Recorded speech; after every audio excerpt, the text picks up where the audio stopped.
Segera hadir buku terbaru dari Ustadz Fahmi Salim, Haji dari Pemurnian Misi Kenabian ke Revolusi Kebangkitan. Buku ini berisikan 336 halaman yang merupakan sebuah karya reflektif yang mengajak para pembaca menelusuri makna haji lebih dalam dari sekedar ritual tahunan. Buku ini menghadirkan perspektif spiritual, historis, dan peradaban yang menggambarkan ibadah haji sebagai momentum pemurnian jiwa, sekaligus titik awal kebangkitan umat. Melalui bahasa yang mengalir dan analisis yang tajam, pembaca diajak untuk memahami hakikat haji sebagai perjalanan menuju Allah. Selain itu, pembaca juga diajak untuk menilai persatuan dan kesetaraan dalam beribadah. Dimensi sosial dan peradaban dari manasik haji sampai peran haji dalam menjaga warisan kenabian hingga spirit kebangkitan umat dalam bingkai tauhid. Buku ini lebih dari sekedar buku religi. Ini adalah ajakan untuk melihat ibadah haji sebagai gerakan transformasi diri dan gerakan keumatan. Segera hadir di toko buku favorit Anda dan jangan lewatkan kesempatan untuk menjadi bagian dari perjalanan bermakna ini. Untuk pemesanan, hubungi nomor berikut ini atau klik link di bawah ini.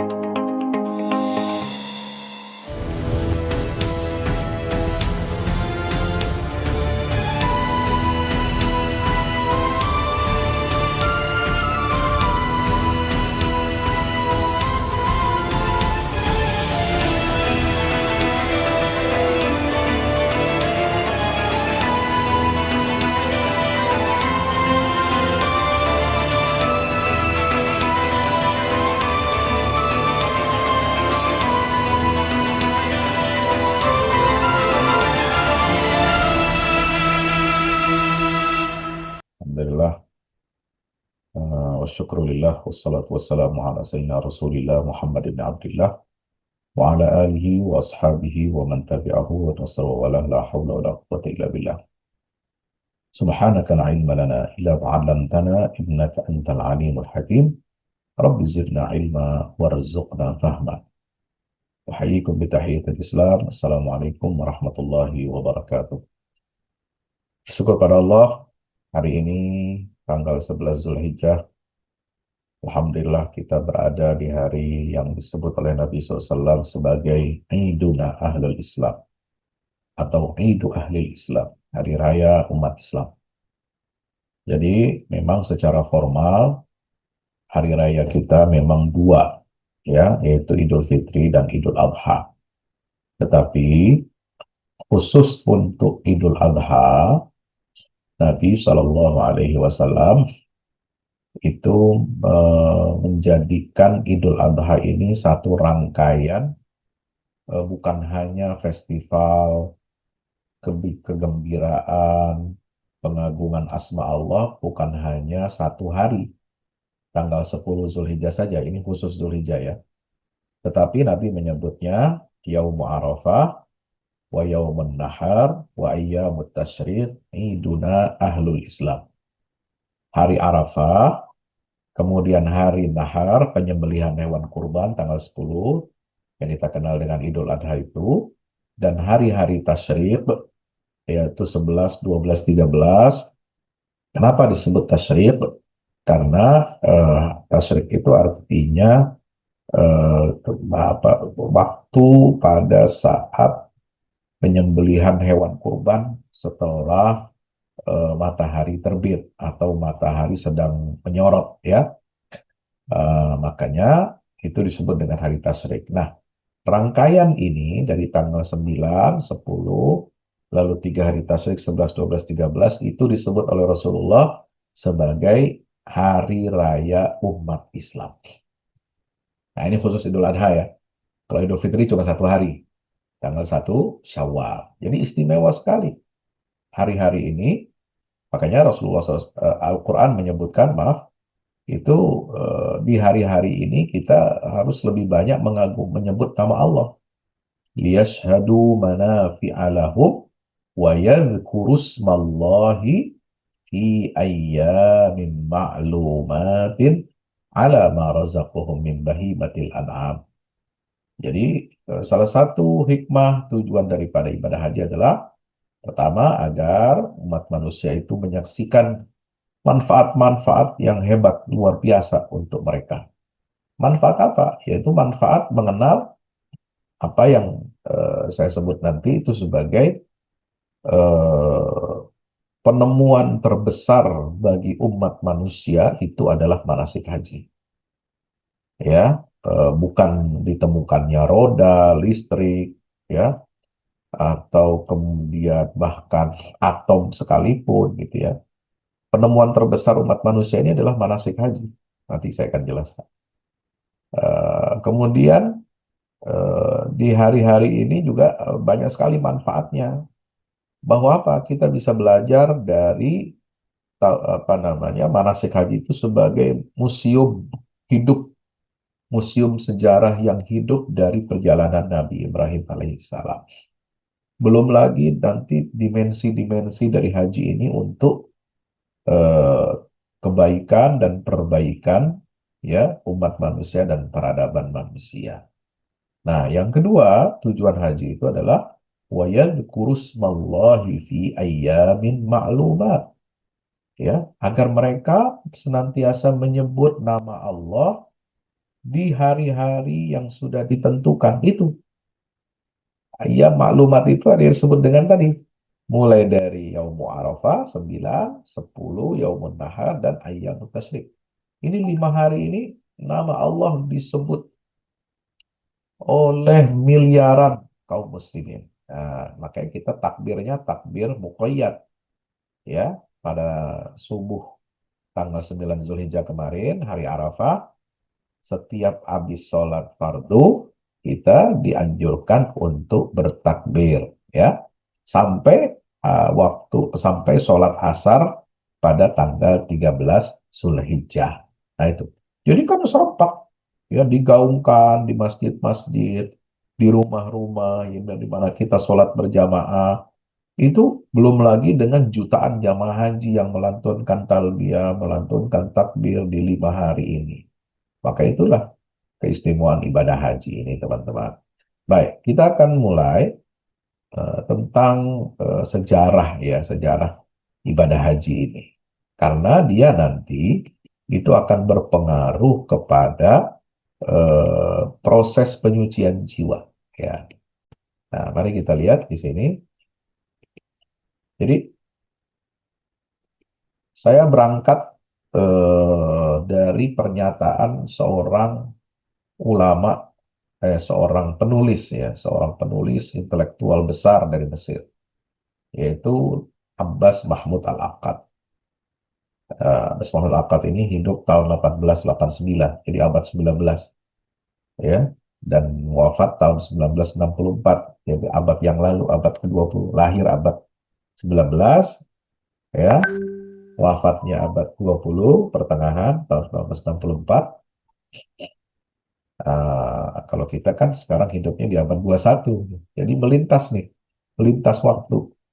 Itu beliau menulis satu buku menarik, Ibrahim Abul Anbiya.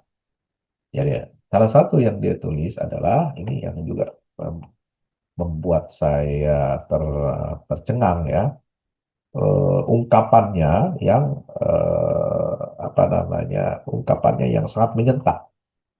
Walaupun dari segi istilah penemuan terbesar, ya, istilah penemuan itu kan berarti kan invention, ya, the great invention, gitu ya. Berarti, oh, haji itu kan bukannya wahyu, Pak Ustadz. Haji itu adalah ibadah. Kok disebut sebagai penemuan manusia, gitu ya? Kalau gitu, agama ini atau salah satunya ibadah haji itu berarti bukan wahyu dong. Berarti itu ditemukan oleh manusia. Penemuan, ya, sebagaimana kita menemukan teknologi, menemukan teori sains, menemukan hukum-hukum alam semesta, gitu ya.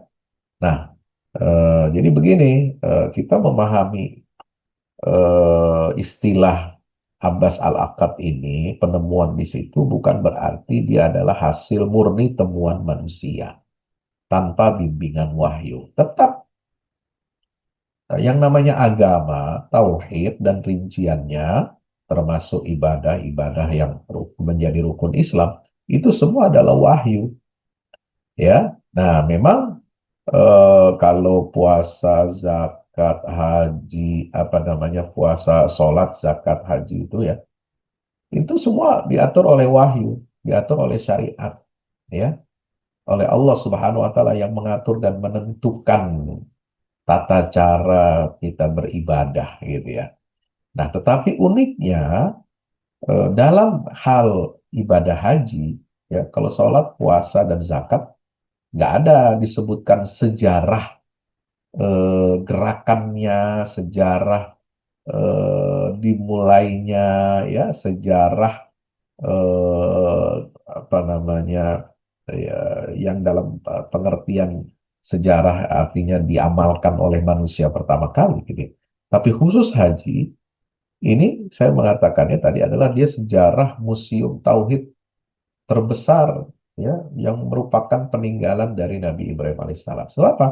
Karena kalau kita kemarin mengatakan bahwa haji itu adalah ibadah yang melibatkan apa, mobilitas, ya, pergerakan manusia, berarti kan ada yang memulainya, gitu loh. Nah, mobilitas dari satu titik ke titik lain, dari hari Tarwiyah ke Arafah, kemudian ke Mina, ke Musdalifah, ke Mina, kemudian masuk ke Baitullah, ya, kemudian tawaf dan sa'i, gitu ya. Itu semua adalah amaliyah, ya, yang awalnya itu adalah pergerakan perjuangan dari keluarga Nabi Ibrahim alaihissalam. Nah, jadi kalau kita memahami istilah, oh, haji itu adalah penemuan manusia terbesar, ya, itu adalah wahyu, tetap dia adalah wahyu Allah. Allah yang membimbing Nabi Ibrahim, gitu ya. Tapi kemudian gerakannya, perpindahannya, kemudian nilai-nilai ketauhidannya itu melibatkan apa yang disebut dengan dimensi eh, historis manusia, gitu ya. Nah, kalau gerakannya, bacaannya itu jelas itu adalah wahyu. Bagaimana kita membaca apa namanya, zikir di Arafah, bagaimana kita membaca dan melakukan gerakan ketika tawaf, sa'i, ya, kemudian melempar jumrah di Mina, itu adalah wahyu, betul. Tapi gerakan itu, ya kan, Allah Subhanahu Wa Taala memberikan bimbingan berupa ilham kepada Nabi Ibrahim dan keluarganya untuk melakukan gerakan itu, dan itu nyata secara historis, makanya disebut sebagai penemuan terbesar manusia. Jadi penemuan terbesar manusia ini bukan roda, ya, yang memudahkan mobilitas manusia, bukan juga api untuk mengubah cara bertahan hidup, ya, atau listrik yang kemudian ini sangat berguna sekali bagi manusia, ya, sehingga memicu revolusi industri dan modernisasi dunia, ya kan, atau penemuan atom, ya, atom di abad 20 itu pada saat Perang Dunia Kedua, yang awalnya kan sebelumnya ditemukan oleh Albert Einstein. Nah, lalu digunakan oleh seorang ilmuwan, siapa namanya, Heimer itu, ya. Nah, itu kan ada filmnya itu, eh, tentang film sejarah tentang peristiwa bom atom Nagasaki dan Hiroshima itu, ya. Teori Einstein itu digunakan oleh Heimer ini untuk menjadi sebuah apa, senjata yang mematikan, ya, yang kita kenal dengan bom atom. Nah, ini rahasia atom ini kan menggeser, mengubah wajah politik dunia, ya, sehingga Amerika menjadi negara adidaya, negara tunggal yang mendominasi dan menghegemoni dunia. Nah, memang betul itu mengubah cara hidup manusia, tapi tidak menjawab mengapa manusia hidup dan untuk apa manusia hidup, ya. Kemudian bagaimana cara manusia menjalani hidupnya, itu tidak menjawab. Jadi kata Abbas Al-Akkad, ya, penulis dan pemikir Mesir, dalam bukunya itu Ibrahim Abul Anbiya, penemuan yang dikaitkan dengan Nabi Ibrahim itu adalah penemuan manusia terbesar yang tidak bisa diabaikan para ilmuwan atau sejarawan.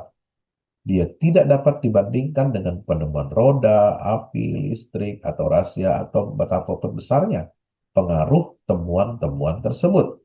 Sebab apa? ini adalah penemuan jalan menuju Tuhan. Ya, maka dirahmati Allah. Jadi ini tentang sekilas tentang sejarahnya, begitu ya. Jadi kalau kita lihat apa sih perbedaannya peradaban material dengan spiritual? Kalau temuan-temuan di bidang fisika, di bidang energi, ya, di bidang sains itu kan objek temuannya apa? Penemuan material menghasilkan apa? Hukum fisika, hukum alam, hukum energi, gitu ya.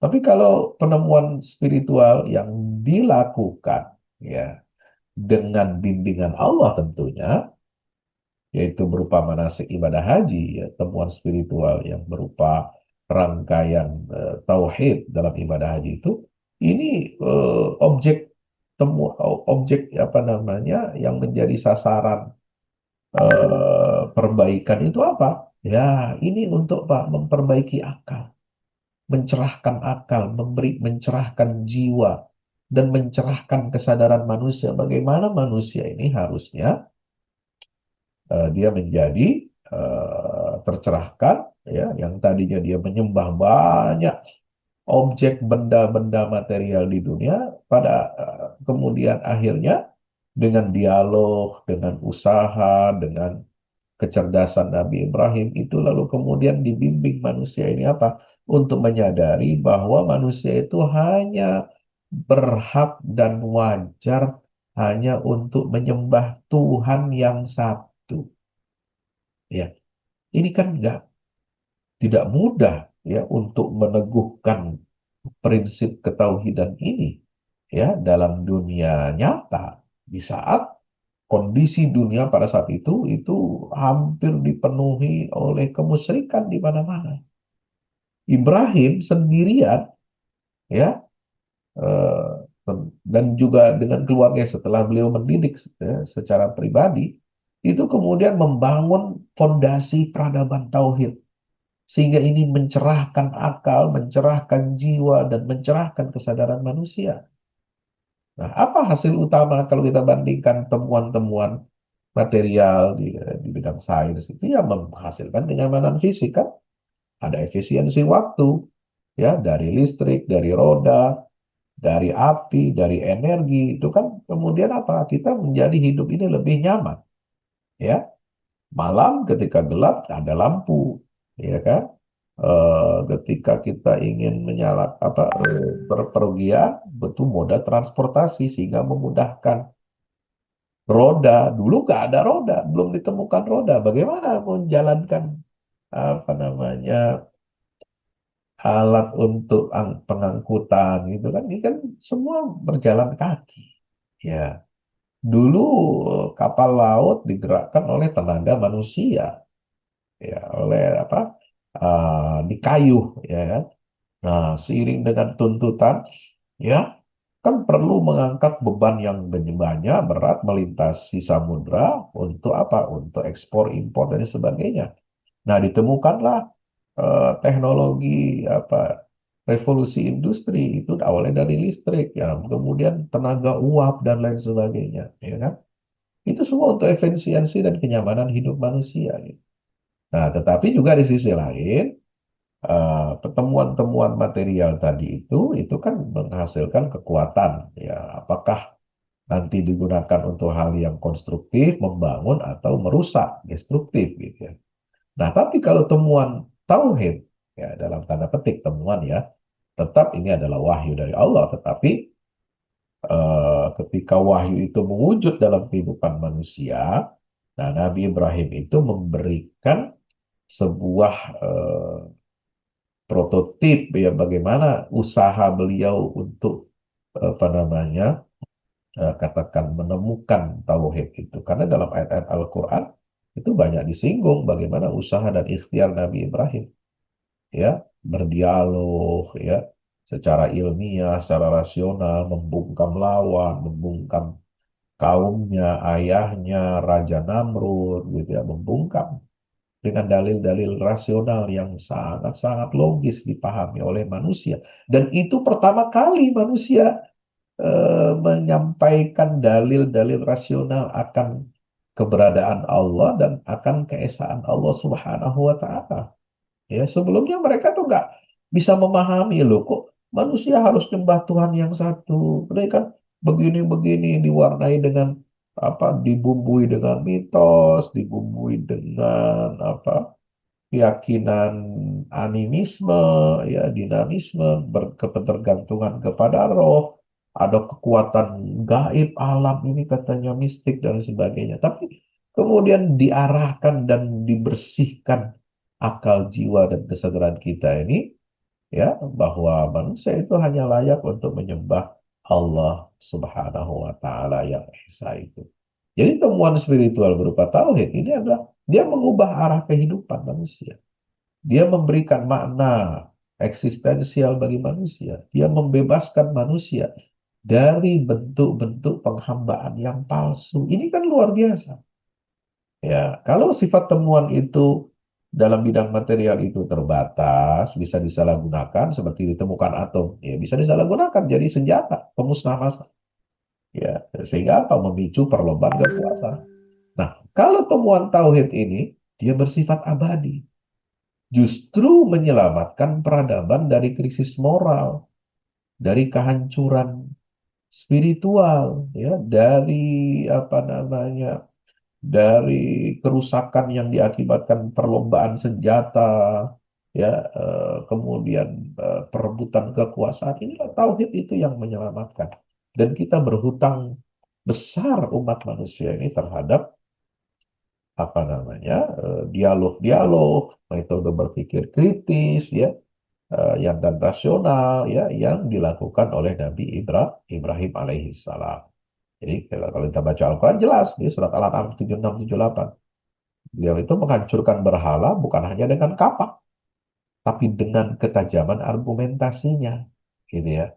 Dengan apa? Dengan mengobservasi alam semesta, bintang, bulan, matahari. Ternyata ada waktu terbenamnya. Ya. Maka ketika terbenam kan tidak terlihat, tidak nampak bagi manusia. Makanya kesimpulan rasionalnya, yang benda-benda makhluk yang fana itu tidak layak untuk disembah. Dan manusia hanya pantas tunduk kepada atau menyembah kepada Tuhan yang esa, yaitu Allah Subhanahu wa Ta'ala. Di mana, gimana cara manusia menyembah Allah? Di titik mana? Ya, itu kan perlu ada titik nolnya, perlu ada tiang pancangnya. Bagaimana ya, simbol kita menyembah Allah yang esa dan abstrak, tidak bisa digambarkan, tidak bisa personifikasikan ya. Kalau paganisme kan semua dibentuk menjadi wujud nyata, ya. Personifikasi misalnya bentuk berhala, dewa-dewa ini kan dibentuk dengan rupa-rupa bermacam-macam, ya. Apakah seperti itu? Nah, tentu tidak. Atau dibentuk dalam apa perwujudan Tuhan itu mewujud dalam diri manusia seperti Yesus misalnya. Kan nggak seperti itu. Lalu disimbolkan dengan palang kayu salib yang dimana apa, dibunuh ya. Kemudian itu jadi simbol bagi penyembahan. Tidak. Nah, disinilah kehebatannya Nabi Ibrahim alaihissalam dengan bimbingan wahyu Allah ya menemukan sebuah pikiran apa namanya titik tauhid itu ya harus ada. Nah, Ka'bah itu lalu kemudian dibangun. Dan bangunan Ka'bah itu bukan berarti kita sedang menyembah batu kubus.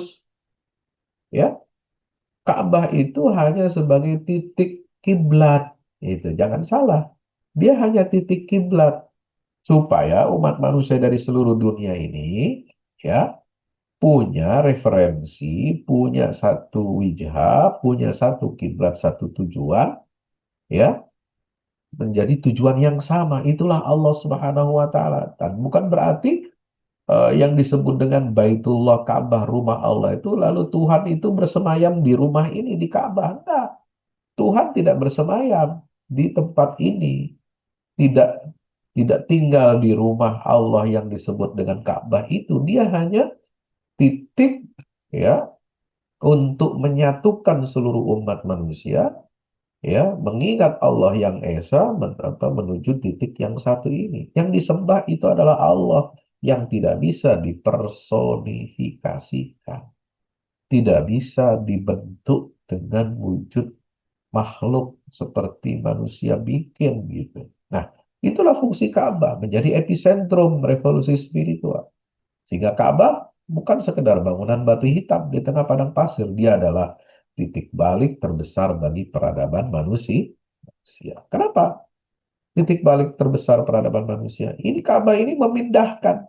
Jadi Nabi Ibrahim itu memindahkan pusat penghambaan manusia dari ketundukan pada makhluk, ya, apakah berupa raja. Dulu kan raja-raja di Mesir, ya, di Yunani, di Romawi itu bahkan dibuat simbol mereka itu menjadi dewa, menjadi disembah-sembah, jadi di dewa-dewakan, gitu ya. Dipersonifikasikan dia sebagai Tuhan. Lihat itu patung-patung raja-raja Mesir, ya itu sudah dianggap dewa atau setengah dewa. Ya termasuk raja-raja yang ada di mitos di India, ya di mana Mesir kuno, ya dan lain sebagainya, gitu ya. Nah, atau menyembah matahari, menyembah alam, menyembah patung, itu dirubah, dipindahkan, ya, dihancurkan menjadi apa? Ketundukan mutlak kepada Allah Subhanahu wa taala. Makanya disitulah Nabi Ibrahim membangun Ka'bah, wa idh yarfa'u Ibrahimu al-qawa'ida minal baiti wa Ismail Rabbana taqabbal minna innaka antas sami'ul alim. Al-Baqarah 127. Nah, teman-teman yang dirahmati Allah, oleh sebab itu haji ini saya katakan dia sebagai apa? Museum hidup sejarah tauhid. Ya, makanya kenapa sih orang berbondong-bondong ya dipanggil oleh Allah setiap tahun di bulan Zulhijjah ini untuk pergi haji, untuk menyaksikan, ya, untuk merasakan langsung hadir di lokasi di mana Nabi Ibrahim itu atas bimbingan Allah menemukan tauhid ini yang menjadi museum hidup sejarah tauhid. Sehingga apa? Ya, jamaah haji yang datang ke sana melihat eh, yang dilihat itu kan Masya Allah sembangunan sederhana, Ka'bah. Yang dilihat itu Jabal Rahmah, yang dilihat itu hamparan Musdalifah, ini ambil batu kerikil, yang dilihat itu tugu-tugu apa? Jumroh Ula Wusto Aqobah, ya, bukan barang mewah itu, ya. Yang mewah-mewah itu ya hotel-hotel, fasilitas-fasilitas yang ada di Mekah, ya, di Armusna, di Madinah misalnya. Nah, kita jangan terdistraksi datang ke sana untuk pergi haji atau umroh yang disebut haji kecil itu. Jangan terdistraksi dengan apa? Kemewahan-kemewahan dunia. Kita harus melihat itu sebagai apa? Bentuk kesederhanaan tauhid. Kita menapaktilasi, kita menyaksikan seolah-olah kita ini masuk ke dalam museum alam terbuka. Ya, kalau museum kita masuk museum sekarang bayar tiket ya, itu kan dalam ruang yang sempit. Kalau museum-museum konvensional ya, melihat kronologi sejarah dari ini musim batu, musim perunggu, musim apalah, prasejarah sampai sejarah, terus sampai sejarah modern gitu ya. Kalau kita masuk museum kan begitu. Ya, museum tentang apa saja? Museum tentang maritim, museum ruang angkasa, museum ilmu pengetahuan sains, itu museum sejarah tokoh misalnya kan begitu ya. Tapi ini kita dibawa ke museum alam terbuka, museum yang hidup, yang menggambarkan dan apa namanya eh, mewujudkan dengan kita ikut terlibat dalam gerakan haji itu.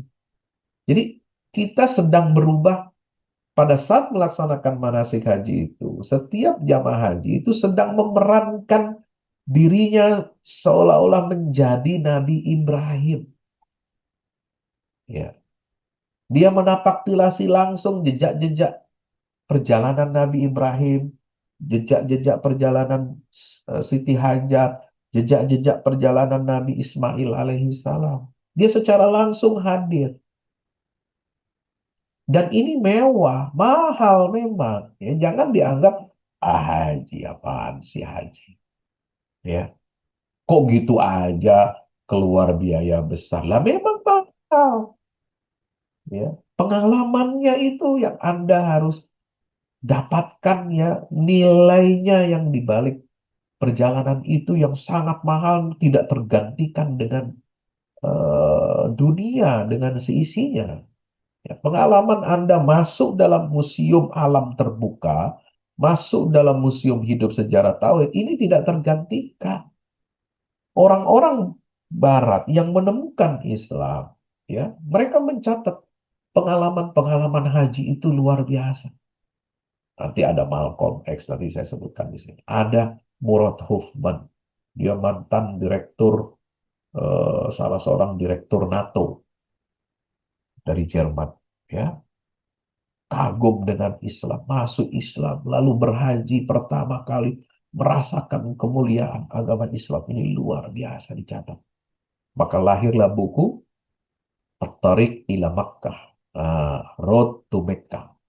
Teman-teman harus baca itu.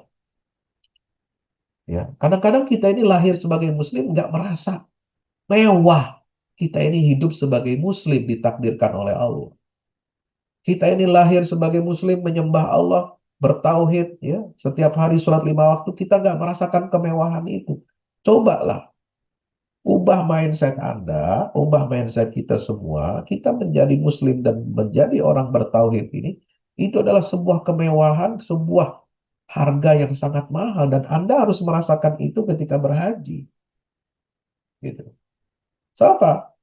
Ya, haji nggak boleh kita hanya pahami sebagai ritual tahunan. Ini luar biasa. Coba lihatlah. Rasakan ini ya. Sekarang YouTube gampang ya. Bagaimana melihat kemarin mulai dari 9 Zulhijjah jamaah masuk Arafah, kemudian ibadah, kemudian tanggal 10 kemarin jamaah itu melempar jumrah Aqabah, kemudian tawaf ifadah gitu ya. Rasakan itu. Anda ada yang belajar itu. Dan tanggal 11 ini, 13 itu mereka masuk ke Mina, mabit, menginap 3 malam di tenda-tenda. Untuk apa? Mentransformasi dirinya.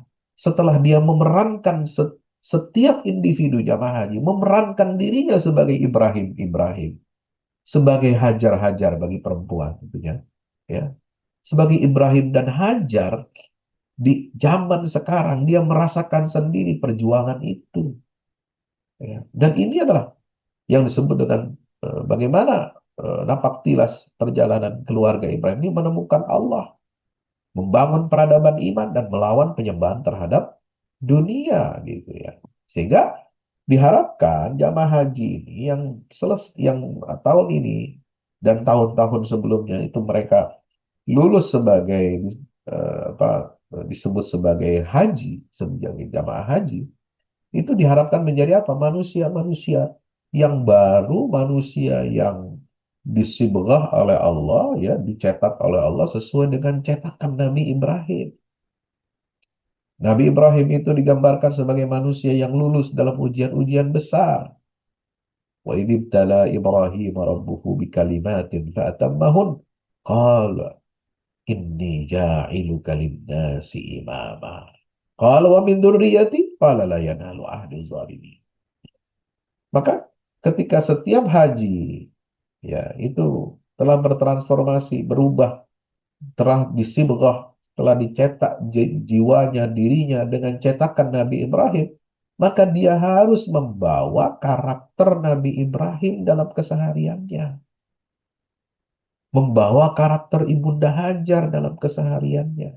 Membawa karakter Ismail yang ikhlas, ya, menerima keputusan Allah. Dia tidak dikorbankan. Itu yang harus berubah dalam diri setiap jamaah haji. Nah, teman-teman dirahmati Allah, maka itu haji ini adalah arsitektur pembebasan manusia. Ya, haji itu arsitektur pembebasan manusia dari penyembahan selain Allah. Lihat dalam sa'i, ada filosofi usaha. Ya, berlari antara Safa dan Marwah dilakukan oleh Ibunda Hajar bukan sekedar ritual fisik. Dia adalah simbol yang sangat mendasar bahwa pertolongan Allah itu hanya lahir dari kesungguhan ikhtiar manusia. Ya, wukuf itu adalah filosofi kesetaraan. Ya, merupakan geladi resik padang mahsyar. Itu adanya di padang Arafah. Ya kan? Pakaian sederhana yang sama itu pakaian 2 lembar, pakaian putih, ihram. Gelar, jabatan, kekayaan ditanggalkan sepenuhnya. Semua manusia kembali murni menjadi hamba Allah. Sebagaimana dia dilahirkan dan sebagaimana nanti dia akan dibangkitkan dari alam kuburnya. Ya, itulah gambaran pengalaman wukuf itu.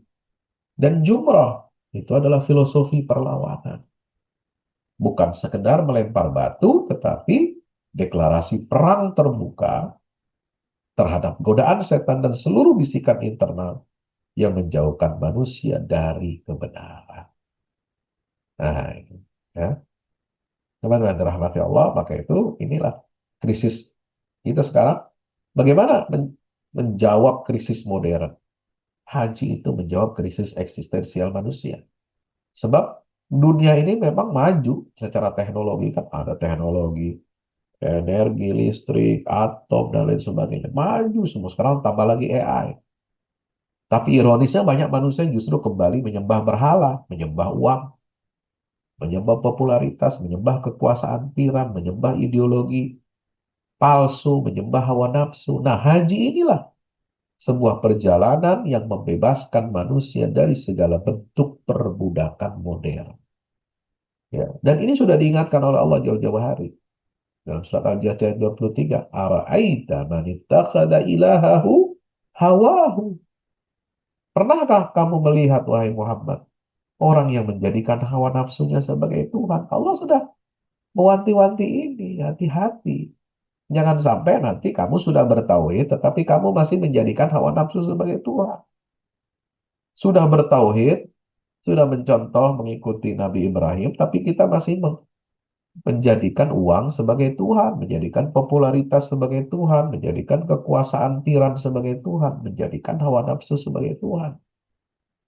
Makanya ini pengalaman yang luar biasa ketika jamaah haji itu merasakan langsung. Ya, kita berdoa, mudah-mudahan teman-teman di sini yang menyaksikan langsung ya di Zoom maupun yang siaran nanti tunda di YouTube.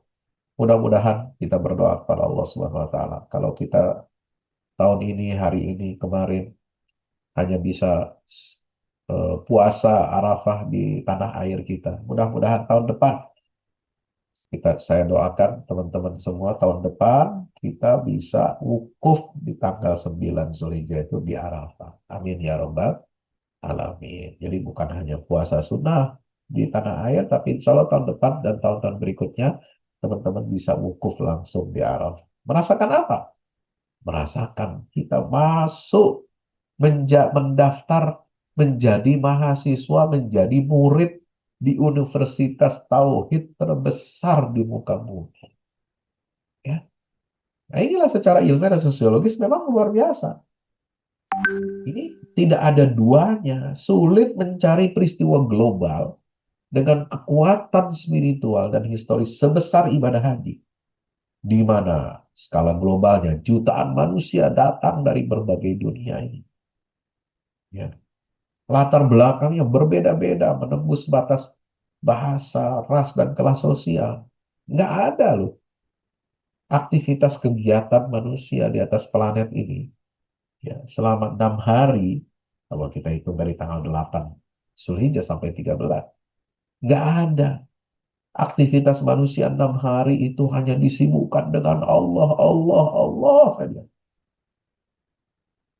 Ya, meninggalkan dunianya, meninggalkan simbol-simbol keduniawiannya, hanya pakai pakaian putih. Nggak ada itu. Nah, 6 hari itulah kita masuk, ya, belajar langsung merasakan bagaimana digembleng oleh Allah menjadi Ibrahim, Ibrahim menjadi Hajar, menjadi Ismail dalam sebuah universitas tauhid global, ya. Itulah ibadah haji, di mana semua identitas kita dilebur menjadi satu titik dan dalam dengan satu pakaian yang sama, dengan satu gerakan dan satu tujuan. Nah, inilah yang kemudian mengundang banyak orang yang kemudian mendapatkan hidayah dari ibadah haji ini. Ya, Malcolm X misalnya, pandangan saya tentang ras dan kemanusiaan berubah total ketika melihat persaudaraan universal di tanah suci. Gitu. Ya, jadi betul-betul kekuatan transformasi haji ini luar biasa. Tembok rasisme runtuh, supremasi palsu runtuh. Ya, membuktikan bahwa persaudaraan universal itu bukan sekedar utopia. Ya, peradaban modern itu kan membatasi, membangun tembok antar bangsa, ya, nilai-nilai kemanusiaan yang berkulit hitam, kulit putih, semua melebur jadi satu itu hanya ada dalam Islam. Ya, dalam ajaran lain itu tidak ditemukan, masih rasis. Ya, umat agama, ajaran agama lain, ya, mohon maaf, ya, itu gereja saja dipisah-pisah. Ya, rumah ibadah itu beda kulit putih dengan orang kulit hitam. Rumah ibadah itu beda antara suku suku A dengan suku B misalnya. Ada gereja Batak, ada gereja Jawa. Gitu.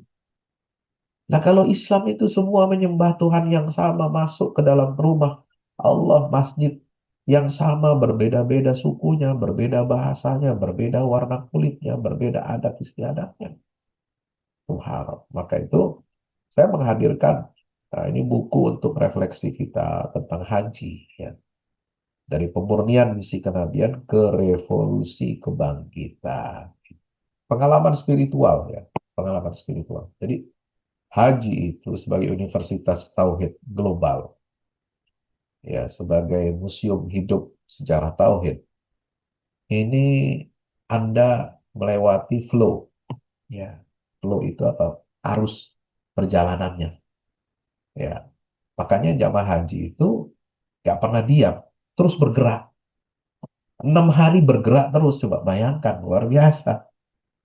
Udah gitu menggunakan ihram, ada larangan-larangannya. Itu semua hebat, luar biasa haji.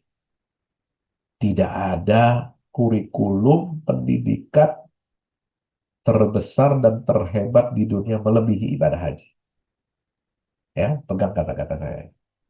Ya, tidak ada kurikulum pendidikan terbesar dan terhebat di atas dunia ini yang melebihi ibadah haji. Kenapa? Karena dia menyentuh jiwa manusia, dia menyucikan jiwa manusia, dia mengubah orientasi manusia. Ya, dia eh, luar biasa, akan membentuk sebuah apa manusia-manusia yang tunduk patuh kepada Allah. Dia yang akan siap untuk menjadi ibadah lana, hamba Allah yang menjadi khalifah di Allah di atas muka bumi ini. Gitu, ya. Dimulai dari ihram tanggal 8, ya. Kemudian wukuf di Arafah tanggal 9, mabit di Mina, di Musdalifah malam tanggal 10. Kemudian melempar jumrah Aqabah di Mina tanggal 10 pagi. Lalu sore atau siangnya tawaf ifadah, bergerak terus. Tawaf ifadah tentu saja langsung berbarengan dengan sa'i setelah itu kan. Baru tahallul, subhanallah, berakhir rangkaian ibadah haji nanti ditambah dengan tawaf wada, betul itu wajib haji. Tapi ini yang rukun-rukunnya, ya, walaupun mabit di Musdalifah, ya, atau apa namanya melempar jumrah Aqabah itu wajib haji. Ini bisa bisa di apa namanya eh, bisa digantikan atau ini kan oleh orang lain, tapi harus bayar dam ini, ya. Tapi oke lah, ini termasuk rangkaian utama daripada ibadah haji.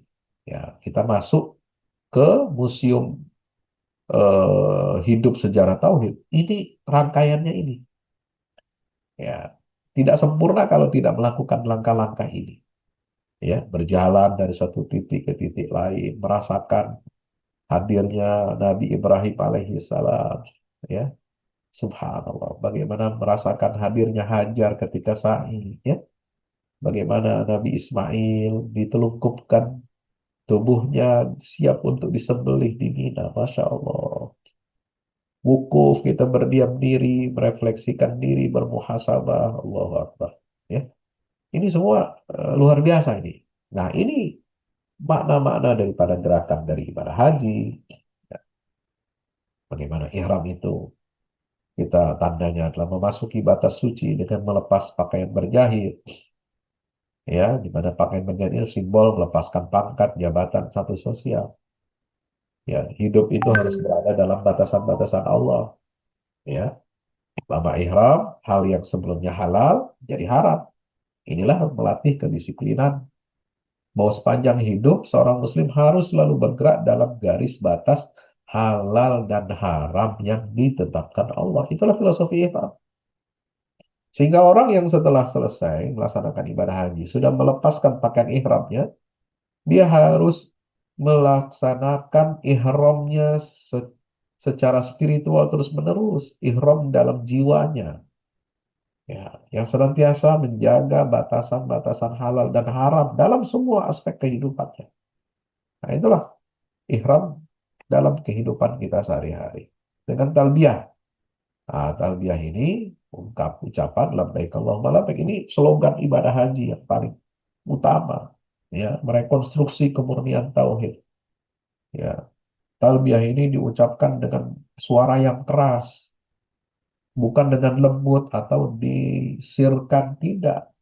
Labbaik Allahumma labbaik, ya, harus dikeraskan. Itulah haji yang paling utama. Al-ajju kata Rasulullah SAW. Ya, dan asaju mengalirkan darah kurban. Ya, semuanya diramu menjadi satu dalam universitas tauhid yang sangat luar biasa ini. Ya, untuk apa? Membersihkan total segala bentuk kesyirikan. Seruan proaktif untuk menyambut panggilan Allah Subhanahu wa taala. Menggantikan apa? Instruksi yang diciptakan oleh Amr bin Luhai, itu talbiyah yang mengandung elemen kemusyrikan. Kemudian direkonstruksi lagi oleh Nabi kita Muhammad SAW. Kembali kepada talbiyahnya Nabi Ibrahim. Ya, wukuf di Arafah. Ini adalah puncak muhasabah dan pembebasan. Ya, bisa kita lihat live kemarin. Live di Arafah. Live event. Bagaimana orang merasakan berdiam diri. Ya, untuk ibadah, fokus selama 6 jam dari waktu zuhur sampai terbenam matahari, sampai maghrib. Masya Allah. Ya. Di mana hari itu adalah hari yang paling agung. Tidak ada hari yang lebih banyak Allah membebaskan hamba dari siksa neraka melebihi pembebasan di hari Arafah. Ya, disitulah puncak rangkaian ibadah haji, di mana manusia berkumpul, ya, berdoa, bermunajat, mengharapkan rahmat dan ampunan Allah Subhanahu wa taala untuk disucikan jiwanya sebelum mereka disambut oleh Allah sebagai tamunya di rumah Allah, di Ka'bah, dengan proses apa? Tawaf ifadah dan sa'i. Nah, itu. Jadi ada mukadimahnya dulu, nggak ujuk-ujuk masuk ke rumah Allah, ke Baitullah, dibersihin dulu jiwanya itu, dibersihin dulu dosanya itu di Arafah. Nah, itu jadi rangkaian kronologis spiritualnya itu dibersihkan dulu dari dosa-dosa di mana? Di Arafah. Disucikan dulu jiwanya, baru kemudian berangkat ke Musdalifah membentuk sebuah komitmen untuk apa? Perang total terhadap setan. Dia ambil perbekalan. Ya, jadi Musdalifah ini gudang amunisi. Ya, untuk apa? Melawan setan. Ya, nah, sekaligus di briefing itu di Musdalifah malam itu. Bagaimana taktik? dan strategi untuk melawan setan dengan membawa bekal batu dan doa sebelum bertempur paginya, ya melempar jumrah Aqabah di Mina. Nah, ini medan pertempurannya yang utama ini di Mina. Jamarat, setelah jiwa kita dibersihkan, hati kita dibersihkan, dosa-dosa kita diampuni oleh Allah semuanya, kita langsung, ya, bertempur di medan tempur melawan iblis. Nah, itu. Eksekusi melawan setan, meniru keteguhan keluarga Nabi Ibrahim alaihissalam. Itu di mana? Di Mina, teman-teman, di Jumrah Aqabah, ya. Tawaf setelah itu, untuk ifadah, ini menyelaraskan diri dengan tasbih alam semesta, di mana kita berputar ke arah kiri melawan arah jarum jam yang berputar ke sebelah kanan. Untuk apa? Kembali kepada kesejatian dan kepada fitrah tauhid, gitu. Karena semakin kita berputar ke arah kiri, kita semakin mengecil. Silakan Anda bikin, ya, bikin lingkaran, ya, mulai dari titik, ya, itu ke arah kiri. Itu nanti semua menuju apa? Ke satu titik, semakin titik itu semakin besar, semakin besar, semakin besar. Tapi kalau Anda memulai dari satu titik, memulainya berputarnya ke arah kanan seperti jarum jam, arah jarum jam, itu dia lingkarannya semakin membesar, bukan semakin menuju ke titik awal. Nah, itulah gambaran berputar ke arah kanan itu melupakan kita dari titik tauhid, membuat kita sibuk dengan dunia, impian-impian, ambisi-ambisi kita itu semakin membesar, gitu.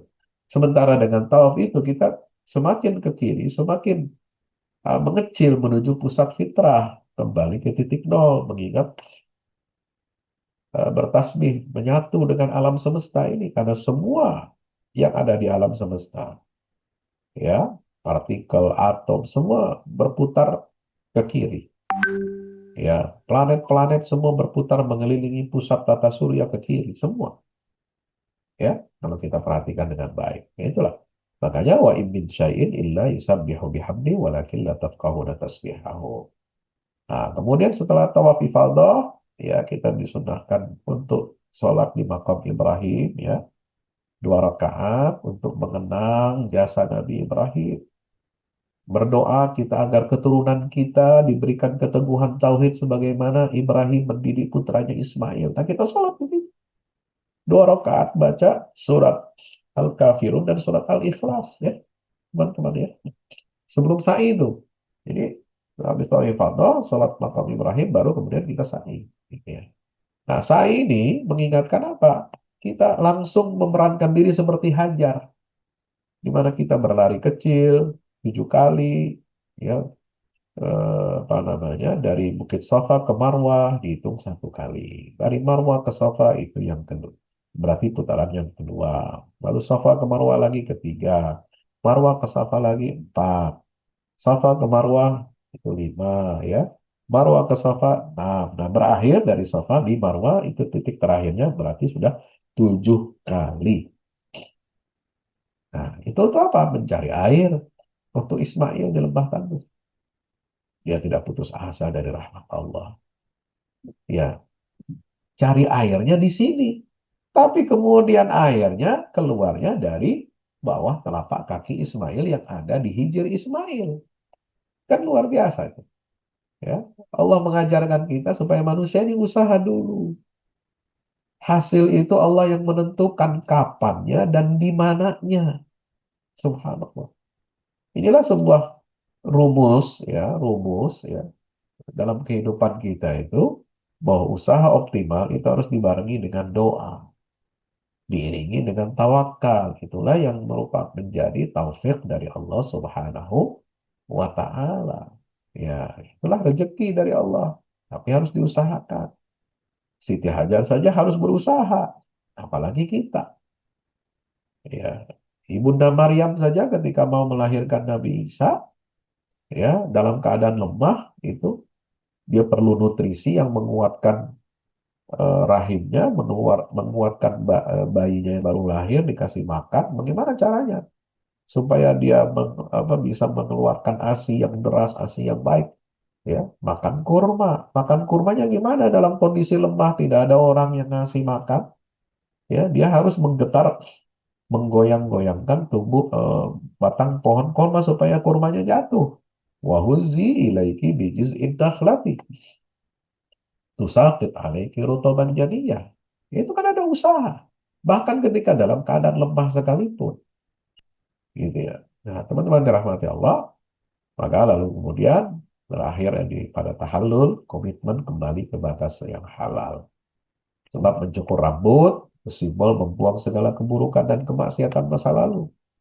Dan secepat rambut itu tumbuh kembali, secepat itu pula kita harus berlomba-lomba menumbuhkan amal saleh yang baru, insya Allah.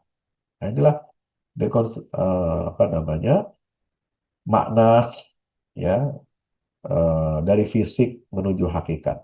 Dari ibadah manasik haji ini secara fisiknya begini aktivitasnya, tapi juga kita harus melihat esensi batin dan filosofinya.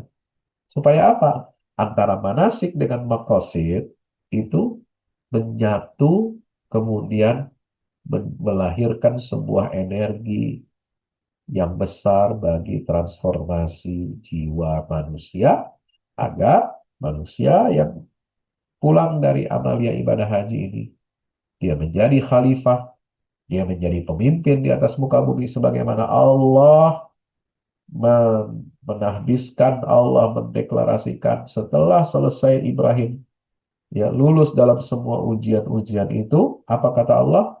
Inni ja'iluka linnasi imama. Wahai Ibrahim, ketahuilah, setelah rangkaian perjalanan jejak perjuangan engkau di Masyaril Haram, ya, membangun Ka'bah, kemudian begini keluargamu dan sebagainya, maka aku jadikan kamu sebagai imam, sebagai pemimpin bagi umat manusia. Maka haji-haji yang lulus dari madrasah haji, tidak hanya dia bangga membawa pulang gelar haji, tapi dia harus pulang dari haji itu membawa apa? Membawa spirit Nabi Ibrahim sebagai khalifah. Manifesto pembebasan dari kemusyrikan, ya, manifesto kesederhanaan, dan perlawanan yang tidak ada hentinya terhadap kebatilan. Itulah spirit haji, itulah energinya harus kita serap dan kembali ke dunia nyata sebagai hamba Allah yang memulihkan takwa dalam setiap langkah kehidupan kita. Demikian, mudah-mudahan bermanfaat, mudah-mudahan di sisa hari-hari tasyrik ini kita senantiasa mendapatkan taufik dan hidayah dari Allah Subhanahu wa taala, dan mudah-mudahan haji dapat mengubah ya takdir kehidupan manusia. Haji bisa meluruskan arah orientasi peradaban kita. Nasrullah wa fatun qarib wa basyiril mu'minin. Wassalamualaikum warahmatullahi wabarakatuh.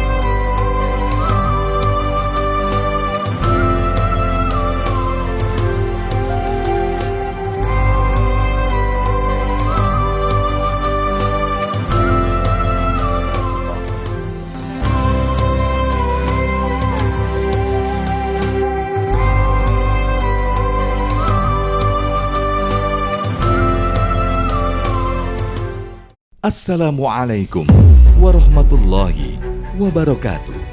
Yang terbaru dari Al-Fahmu Institute, buku petunjuk manusia pilihan, karya Ustadz Fahmi Salim. Dari keseluruhan jumlah ayat-ayat Al-Quran, sekitar sepertiganya adalah berupa kisah-kisah. Hal ini menjadi dalil yang sangat jelas tentang pentingnya sebuah kisah. Andaikan kisah ini tidak penting, tidak mungkin menempati porsi yang banyak di dalam Al-Quran ini.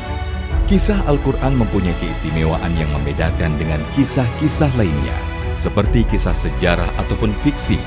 Sesungguhnya, kisah-kisah Al-Quran sumbernya adalah Al-Quran itu sendiri. Kisah Al-Quran adalah kisah yang mempunyai target, yaitu target agama dan akhlak. Sesungguhnya sumber yang menjadi rujukan asal kejadian-kejadian di dalam kisah-kisah Al-Quran dan para tokohnya adalah berasal dari alam dunia dan sejarahnya. Kisah Al-Quran adalah kisah nyata yang tidak ada khayalan atau fiksi di dalamnya. Tidak ada kepalsuan dan tidak ada mitos, serta tidak ada kode tertentu. Ini dikarenakan kandungan kebenaran yang terdapat di dalam sebuah kisah Al-Quran mengenai alam semesta dan tabiat jiwa manusia, serta kisah-kisah umat manusia semuanya itu adalah kebenaran yang valid, baik secara keilmuan maupun sejarahnya. Objek dari kisah Al-Quran adalah manusia, karena manusia merupakan tujuan utama dari adanya sebuah risalah, perintah dan larangan secara umum. Manusia itu adalah penerus dan penerima apa-apa yang terdapat di dalam Al-Quran. Kisah Al-Quran itu bukan hanya pemaparan tentang kebenaran sebuah sejarah saja, melainkan juga ada, terutama berfokus kepada sisi ibroh atau pelajarannya. Sungguh, Al-Quran diakui tidak hanya mukjizat dari segi sumber keilahiannya atau sisi kesastraannya yang indah, informasi ilmiah sainsnya yang tepat, informasi kabar gaib terdahulu dan yang akan datang, dan aspek syariatnya saja. Mukjizat Al-Quran juga berupa solusi-solusi praktis masalah kehidupan, seperti tergambarkan dalam kisah-kisah petunjuk manusia pilihan yang menjadi utusan-utusan Allah. Petunjuk manusia pilihan sudah seharusnya menjadi pemandu dan penerang jalan agar Indonesia dan dunia keseluruhan segera terentaskan keluar dari berbagai kegelapan hidup menuju cahaya peradaban yang unggul gemilang, bersendikan tauhid yang kokoh sepanjang masa. Dikemas dengan tuturan yang mengalir, bercerita tanpa menggurui, petunjuk manusia pilihan bisa menjadi khasanah di setiap keluarga untuk memetik pelajaran dari kisah-kisah manusia terdahulu, dan pelajaran itu berkaitan erat dengan kehidupan kita masa sekarang. Dapatkan segera. Wassalamualaikum warahmatullahi wabarakatuh.